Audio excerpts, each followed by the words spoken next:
All right, so now we're going to talk about being at the drive.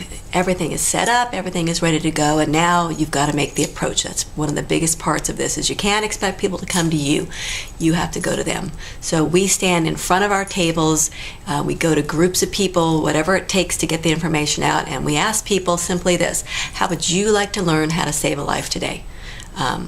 Or we might say something like, ever considered saving a life? Or how would we like to teach you about saving lives? So whatever it happens to be, let's get them with that information. Very rarely will you get somebody that says, no thank you, not interested in learning how to save a life today.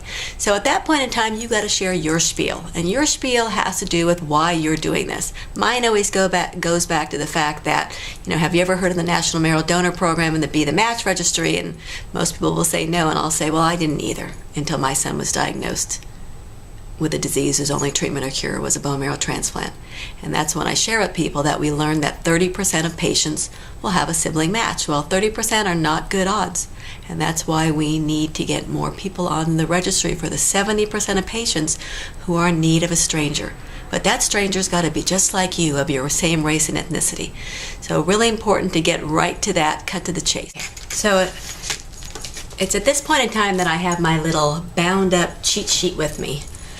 Because it reminds me of what I'm discussing with people. So bottom line is, we talk about this vital statistics sheet. So I always use it. If I'm talking to a Caucasian, I use it, telling them that 73% of the registry are Caucasians, yet Caucasians are still not finding their donors.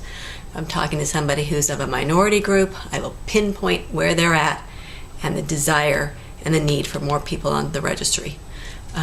They might say, well, I don't know if I'm eligible. I've got my eligibility sheet in front of me. They might ask about the tissue typing costs and why. I've got that as a reminder. And then bottom line, the most important thing I'm going to tell them is how they're going to donate.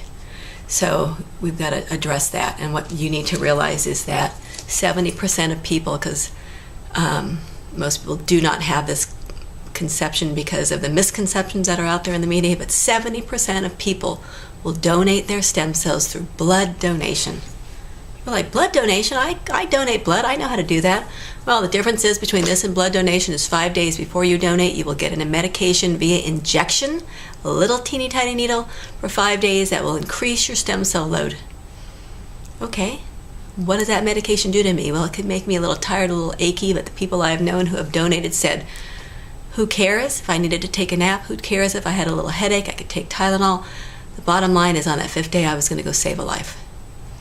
And what's nice is, once you donate, you're taken, number one, to your local blood donor center, where you lay in that lounge chair for several hours, or you donate your blood via apheresis, meaning the blood goes out of one arm, spins out in the stem cell separator next to you, and your blood comes back in the other arm. Within 24 hours, you have no more repercussions from the medication because it is out of your body, and those stem cells are out of your body. And you know that you saved a life. There's a 30% chance of donating your bone marrow, but I will tell you, nothing like you've seen on TV or in the movies, like with Will Smith donating his bone marrow with no anesthesia. All donors receive anesthesia. It is done at your local outpatient center. You don't get any medication to get ready. When you are at the outpatient center, you get one poke with an IV, and you are sedated. While you're sleeping, they aspirate the marrow from your pelvic bones, and you have to realize that your pelvic bones are spongy. There is no boring, no drilling, no breaking your bones to get in there. Those porous bones are spongy and porous, so they're using a hollow core needle while you're asleep to aspirate your liquid marrow. You walk out a couple hours later with very little or no discomfort, because guess what? We have great pain meds in 2009. And the bottom line is, if you have any discomfort in the following days, people say they feel like they had a hard workout, little achy or sore, but my God, they say, I saved a life and I can take something to help alleviate my discomfort. And that's what we have to remember here. So you will, as I said, be getting this information on race and ethnicity in your packet, and you will get this bound information on that assessment tool in terms of medical guidelines. But hopefully the next thing you'll tell people is, well, now that you know the story, or you're interested in joining the day, here is your clipboard with your eligibility information. On the back side of this is information on their race, so they can look up what their race might be. In terms of being a Caucasian, it's a little more difficult to identify that. And then the paperwork that they're going to fill out. takes people about 10 minutes to do the whole process.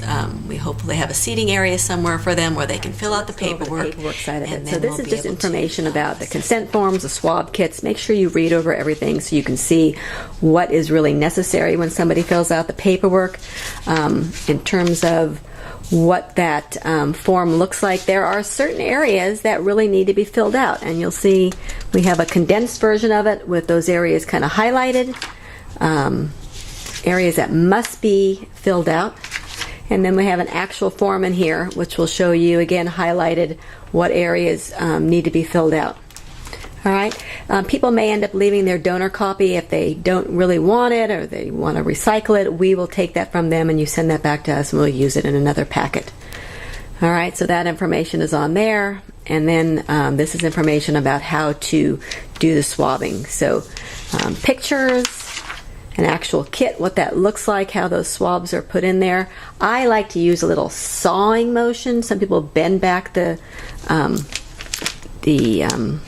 foam so they can get it in there. You kind of have to figure out what's best for you, but I do help the donors with that because that's probably the most difficult part of joining the registry, putting in the swab kits.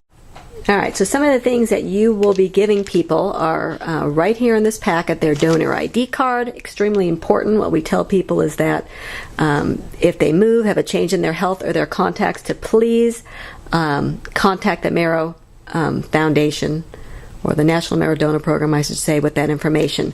This is the old card, which we are still using in most cases. You will see on this little green card, there is another card right here that might have a sticker. So if this card up here is not there, it's because we're utilizing this one.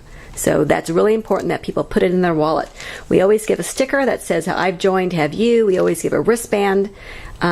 We give our postcard to encourage people to pass our information on as to our foundation and the work we do. And then this little card down here is what they are going to check mark that, yes, they understand they're joining the National Marrow Donor Program, willing to save anyone in need. Once you've reviewed your form and you then are able to put the ID card, the postcard, the completed swabs that are sealed, and the extra stickers inside that swab, that consent paperwork, you will take an extra sticker and place it on the barcode tracking sheet to help us know how many donors we have. So that's that. You will then notice that we have pictures here as to what your things should look like. This is where we want your